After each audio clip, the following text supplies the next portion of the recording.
ঢাকা দক্ষিণ সিটি কর্পোরেশনের নাগরিক সেবা নেই ১ মাসের বেশি।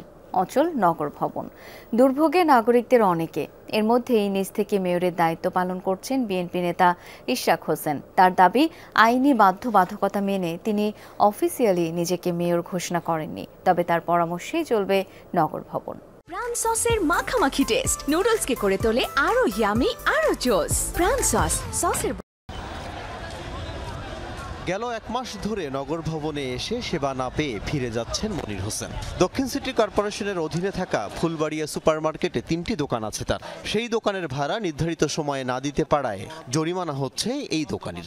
এর ভিতরে যদি আমি ভাড়া না দিতে পারি তাহলে আমার জরিমানা দিতে হবে, এবং আমার ট্রেড লাইসেন্স আছে, ট্রেড লাইসেন্স জুনের ভিতরে না দিতে পারি সেটারও জরিমানা, এবং কি আমার দোকানের উপর একটা ব্যাট আছে, ওই ব্যাটটাও জুন মাসের ভিতরে পরিশোধ করতে হবে। না দিতে পারলে আমার জরিমানা। আমার কি অপরাধ? আমি কেন জরিমানা দিব?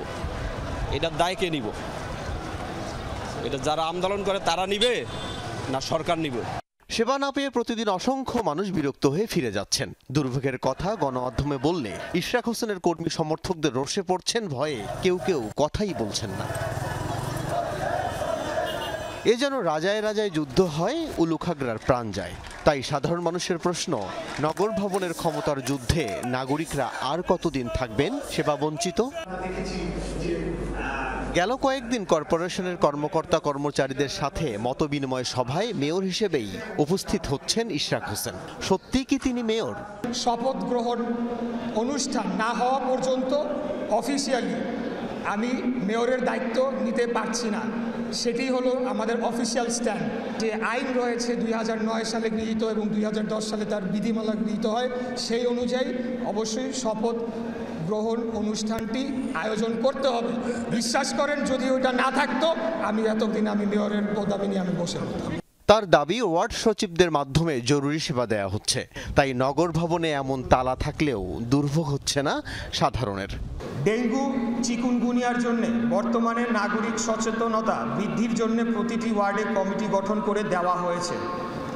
সিটি কর্পোরেশনের জরুরি কাজে ব্যাঘাত ঘটে থাকলে ১২ ঘন্টার মধ্যে শহরের কোরবানির বর্জ্য অপসারণ করা সম্ভব হতো না। ইশরাক হোসেন জানান, দক্ষিণ সিটি কর্পোরেশনের নাগরিক সেবা ও মেয়র পদ নিয়ে জনগণকে অসত্য তথ্য দিচ্ছেন স্থানীয় সরকার উপদেষ্টা।